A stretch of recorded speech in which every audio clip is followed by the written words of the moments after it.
Ladies and gentlemen, you think he's moved on. You think he has left everything behind and started a new life. Let me tell you something. The picture you see from a distance is never the whole truth. Yes, he may post a smile, he may act busy, he may even look like he's living the best days of his life. But behind closed doors, when the noise fades and the crowd disappears, reality speaks louder than appearances. He isn't moving on as fast as you think. He's fighting battles within. He's replaying conversations in his head. He's carrying memories that refuse to fade. He's hiding scars that no one notices, because the world only sees the mask, never the pain behind it. What you call moving on is often just covering up. Covering up with distractions, with new people, with work, with laughter that doesn't last. But every silent night, when his phone stops buzzing and the world grows quiet, he feels the emptiness. And in that emptiness, he remembers, you see, healing is not instant, moving on is not a race. He may walk forward, but every step forward carries the weight of the past. And sometimes those steps feel heavier than the ones before. So don't be fooled by appearances. Don't believe that a smile means healing. Don't think that silence means indifference. Behind what you see, there's a heart still learning how to breathe again. Because truth is, moving on is not forgetting. It's learning how to live with what cannot be erased. And maybe he hasn't fully moved on. Maybe he's still trying, step by step, day by day, and that's what he's really doing. People often look at someone from the outside and think they've moved on. They see him smiling, laughing, posting pictures, or staying busy, and they assume he has healed completely. But the truth is, what we see with our eyes is rarely the full story. Moving on is not about changing your clothes, changing your routine, or changing the way you present yourself to the world. It's not about putting on a smile and saying, I'm fine. Sometimes the loudest laughter hides the deepest pain. Sometimes the busiest person is the one running away from their own thoughts. Moving on is not about appearing strong in front of others. It's about surviving the silence when the lights go out and nobody is watching. We confuse performance with progress. Just because he looks like he's functioning doesn't mean he has let go. Just because he shows up every day, attends every gathering, or acts normal, doesn't mean his heart has stopped carrying the weight of yesterday. Moving on isn't about how you look to the world. It's about what happens when you're alone, when you're left with nothing but your memories, when every sound fades and the only voice left is your own. He may seem to have moved on, but inside, his soul may still be holding on to pieces that no one else can see. That's the hidden truth. Moving on isn't always what it looks like. A smile can be the most powerful disguise in the world. You see someone smiling and you assume they are fine, that they've healed, that life has returned to normal for them. But what you don't see is the storm that rages behind that smile. Smiles can be rehearsed. They can be worn like armor, protecting the heart from questions, from pity, from people noticing the cracks that are too painful to expose. Sometimes he smiles because he doesn't want anyone to ask, "Are you okay?" He doesn't want to relive the pain by explaining it. So instead, he hides it. He convinces the world with his expression, but inside his soul is heavy, his chest carries a weight he cannot put into words. That's the irony. People think a smile means he's moved on, but in reality, it might just be his way of surviving the day. Happiness is not proven by a curve on the lips. It's reflected in peace of the heart, and peace cannot be faked, no matter how wide the smile. Sometimes the biggest smiles come from those who cry the most when no one is around. Sometimes the loudest laughter comes from the ones who feel the emptiest when they're alone. So when you see that smile, don't be so quick to assume it's the sign of healing. It might just be the mask he wears so no one notices the wounds he's still carrying, the mask that tells the world, "I'm okay," while his heart whispers the opposite. One of the easiest ways to fool the world, and sometimes even to fool yourself, is to stay busy. Fill every hour of the day, every minute, every second with something to do, work longer hours, meet more people, attend every gathering, take up new projects, keep the phone ringing, keep the calendar packed, keep the body moving so the mind never has time to sit in silence. Because silence is dangerous, silence forces you to face what you've been running from. That's why people bury themselves in schedules. It looks like progress from the outside. He's working harder than ever, he's chasing goals, he's distracted, he's involved. But on the inside, this busyness is not always growth. Sometimes it's an escape. Sometimes it's a shield against the thoughts that come rushing in when everything gets quiet. Because when the day slows down, when the last task is done, when the lights go off, that's when the truth shows up. That's when the pain has nowhere else to hide. And so he hides his pain inside the ticking clock. He hides it inside the endless meetings, the phone calls, the fake laughter, the noise that never ends. But no matter how busy he stays, the heart is never fooled. The heart knows what it carries. The heart remembers, even when the mind tries to drown in work, even when the schedule looks full enough to leave no room for yesterday. When someone is hurting, the easiest thing to reach for is distraction. Anything that keeps the mind away from what it doesn't want to feel. Some people distract themselves with work, some with new friendships, some with endless scrolling on their phones, some with noise, lights, entertainment. Anything that fills the silence that might otherwise expose the wound. But here's the truth. Distractions are temporary bandages. They don't close the wound. They don't erase the scar. They don't cure the ache. They just cover it for a moment, long enough to trick the world into thinking everything is fine. He might look busy. He might look happy. He might look like he has let go, but deep down, those distractions are just smoke screens. They hide what he doesn't want to face. True healing doesn't come from running away, it comes from sitting with the pain, acknowledging it, working through it. But that's the hardest part, isn't it? Because healing means feeling, and feeling means facing what hurts the most. So instead of healing, people chase distractions. They fill their lives with noise, so they don't have to hear the silence. They run from their thoughts because they're too heavy to carry. They keep chasing something new, but no matter how far they run, the past is always just one quiet moment away from catching up. And that's why distractions, no matter how convincing they look, cannot be mistaken for healing. They are only pauses, temporary escapes, fragile covers over something that still remains deep within, waiting to surface when the distractions finally fade. It's easy to mistake silence for not caring. When someone doesn't speak, when they don't reach out, when they don't express what they're holding inside, the world quickly assumes they've forgotten, that they've moved on, that nothing matters to them anymore. But silence is deceptive. Silence doesn't always mean indifference. Sometimes silence is louder than words could ever be. He may not say anything, but that doesn't mean he isn't feeling. He may not express himself, but that doesn't mean he isn't remembering. Some of the deepest emotions live in silence because they are too heavy to put into words. They don't fit into conversations. They don't slip easily into casual talks. Instead, they sit quietly inside, unspoken but never absent. Silence can mean struggle. Silence can mean reflection. Silence can mean he's replaying everything in his mind, but he doesn't have the courage, or maybe the energy, to speak it out loud. And sometimes silence is a shield. Because when you open your mouth, you risk breaking apart. When you let words escape, you let the pain escape with them, and not everyone is ready to face that moment. So don't think his silence is coldness. Don't believe his quietness means he doesn't care. Silence can be the language of the broken. Silence can be the weight of emotions that are too raw, too fragile, too overwhelming to release.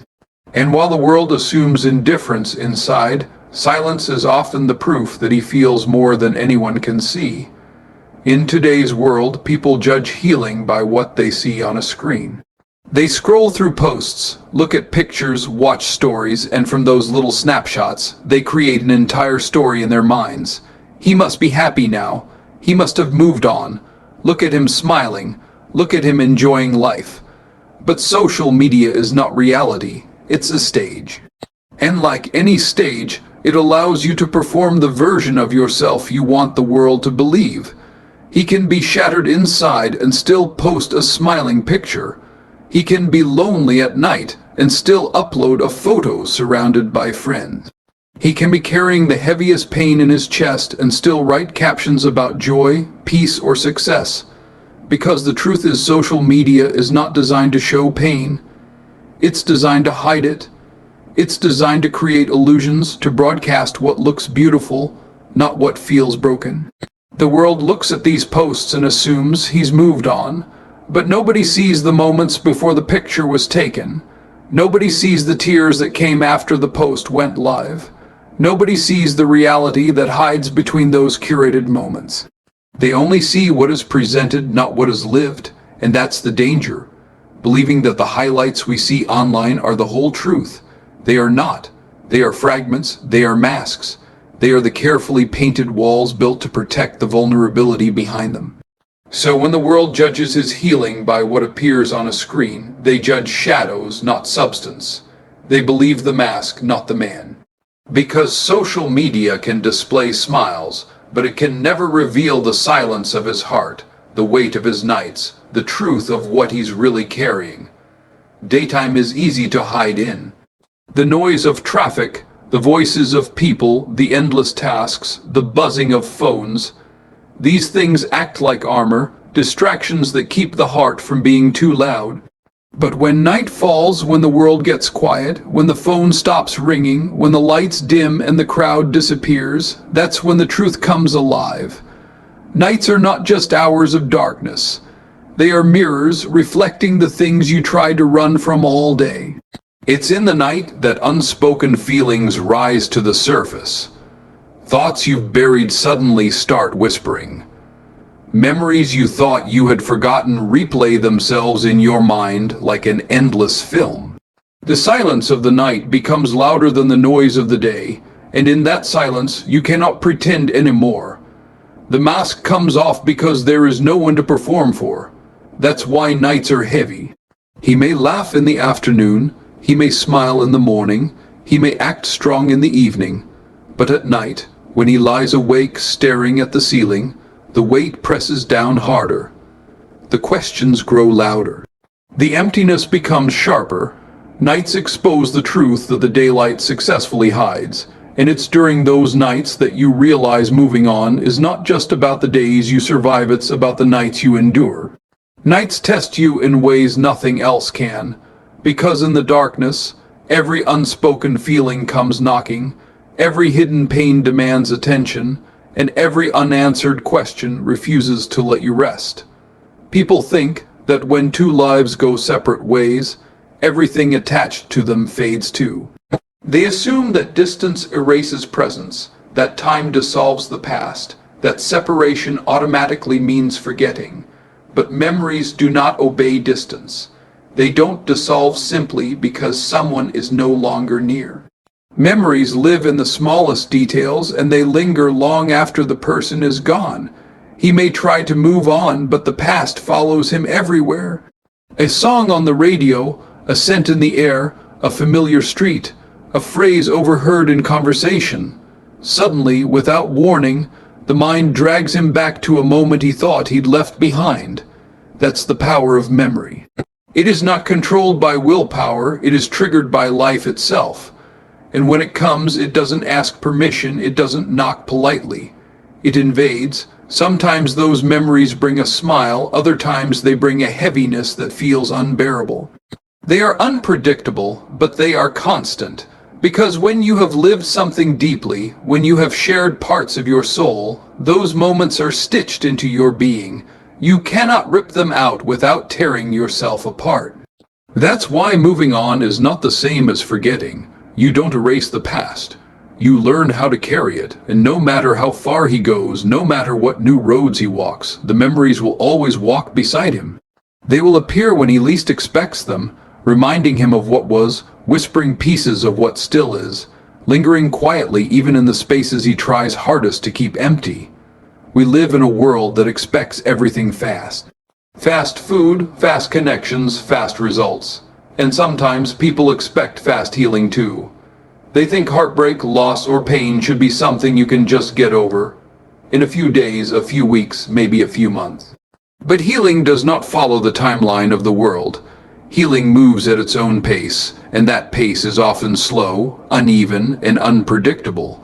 For him, every day might look like progress on the outside, but on the inside, it can feel like 2 steps forward and 3 steps back. Some mornings he might wake up lighter, stronger, convinced he's finally free.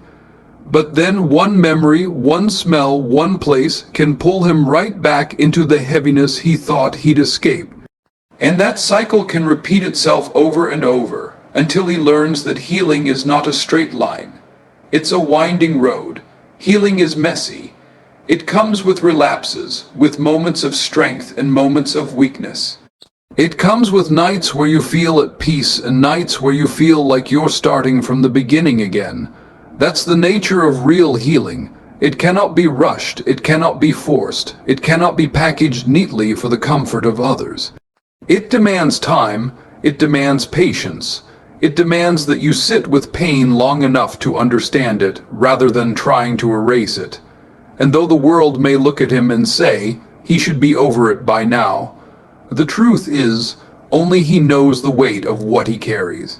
Healing is not instant, it is not quick, it is not simple, it is slow, it is heavy, it is layered, and it often takes far longer than anyone on the outside could ever imagine. The world loves to label things quickly. They see him dressed well, going out, maybe even talking to someone new, and they rush to say, he's moved on. But what if those appearances are nothing more than a performance? What if what looks like moving on is actually just pretending?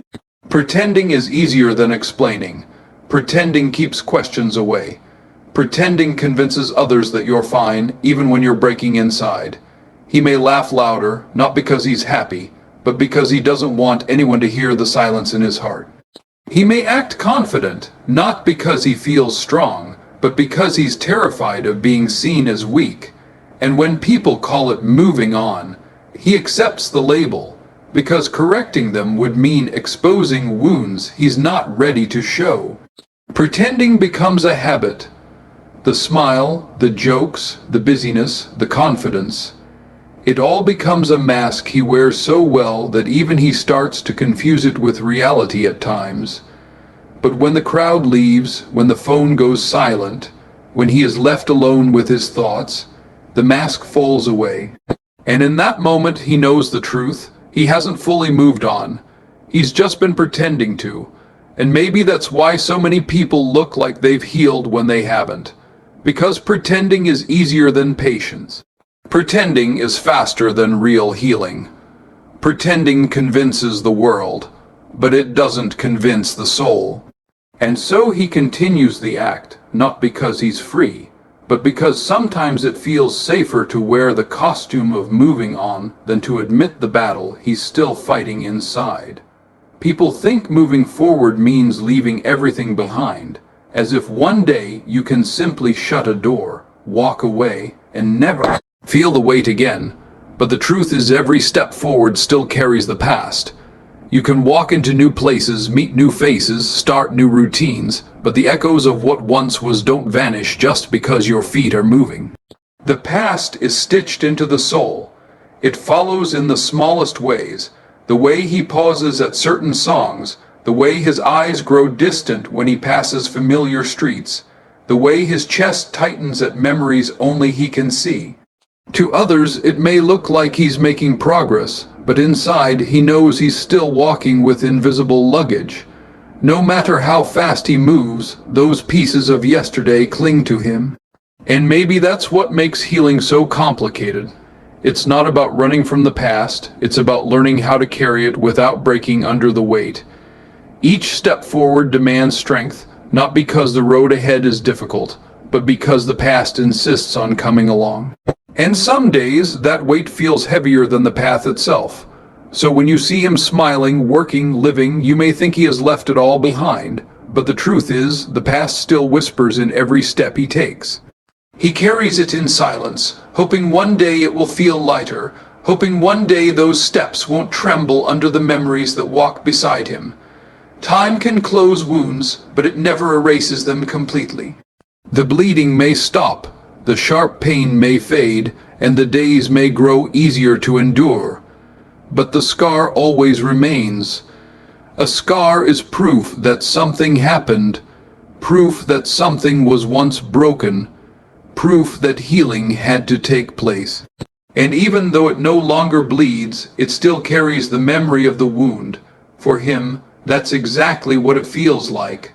On the outside, people assume he's fine. He laughs, he works, he lives. But inside, the scars remind him of everything he's been through.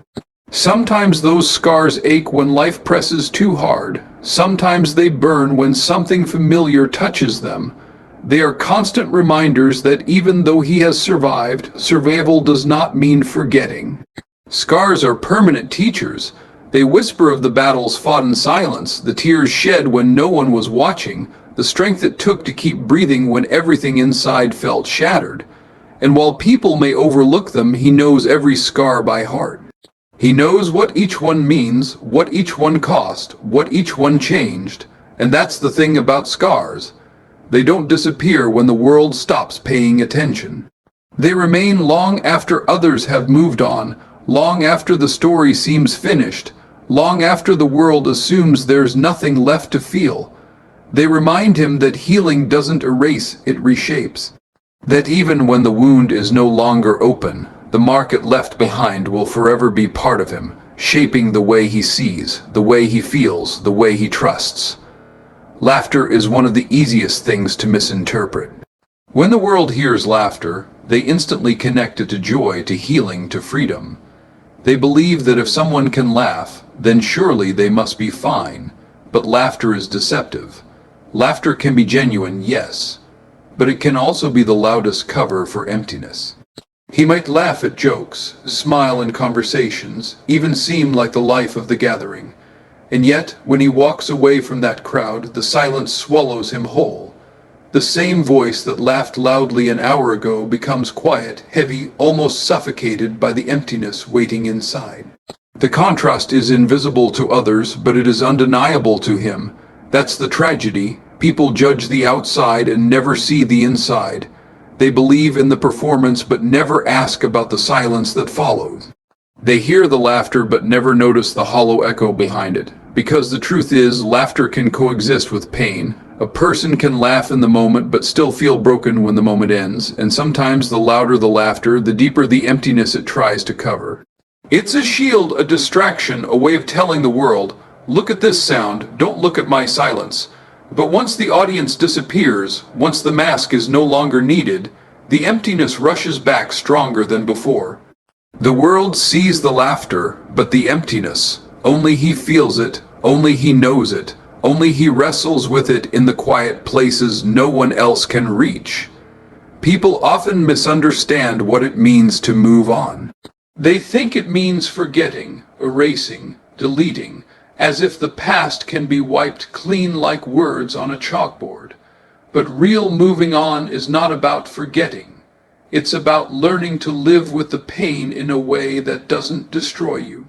For him, the memories don't vanish, the scars don't fade, the weight doesn't suddenly disappear. What changes is his relationship with them.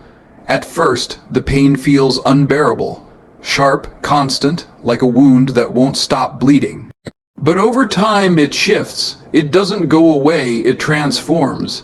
It becomes quieter, less chaotic, but always present, like a shadow that never leaves. Moving on means waking up every day and carrying the pain without letting it paralyze you. It means laughing again, not because you've forgotten, but because you've learned that joy and pain can exist together. It means walking through life with the memory of what hurt you still alive inside, but refusing to let it define every step. The truth is, some pains never leave completely. They become part of you, shaping the way you love, the way you trust, the way you see the world. And the strength of moving on is not found in erasing that pain, it's found in surviving it, adapting to it, and building a life that can hold it without breaking. So when people say he's moved on, they assume he has let go. But the reality is, he's still carrying it. Only now, he's learning how to carry it without collapsing. He's learning how to walk with the pain, how to breathe with it, how to live with it. In a world that celebrates appearances, people often confuse performance with progress. If he looks strong, if he looks busy, if he looks like he's smiling, the world applauds and says he's healed. But true healing has nothing to do with how it looks to others. Healing is not a performance for the audience. It is a private, invisible journey that unfolds in its own time. And the truth is, healing requires patience. Patience with the nights that still ache. Patience with the memories that refuse to fade. Patience with the days where everything feels heavy again, even after weeks of seeming progress. Real healing does not move in straight lines. It is full of pauses, relapses, small victories, and setbacks that no one else may ever see. Performance says, act okay so the world believes you're fine. Patience says, take your time, feel everything, and grow through it slowly. Performance seeks approval, patience seeks truth. And while performance can convince others, only patience can heal the soul. That's why pretending to have moved on never works for long. It collapses under its own weight. But patience, though slow, builds something stronger. It allows him to face the pain instead of hiding it, to grow through it instead of masking it, to transform it into wisdom instead of carrying it as a wound forever.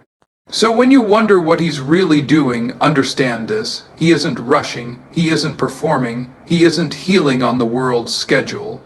He's taking the long, quiet road of patience. Because true healing takes time the world may not understand, time others may not see, but time that he must give himself again and again, no matter how long it takes.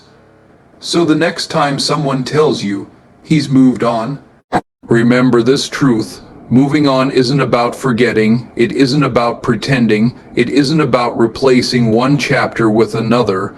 Moving on is about carrying the weight differently. It's about rebuilding silently, learning through the pain, growing through the scars, and choosing patience over performance. What he's really doing is not escaping, he's transforming. And that transformation isn't loud, it isn't quick. It isn't obvious to the world. But it's real, because at the end of it all, healing isn't about proving to others that you're fine. Healing is about reaching that quiet place inside where you can finally say, I survived, I'm still standing, and I am becoming someone stronger than I was before. And that is what moving on truly looks like.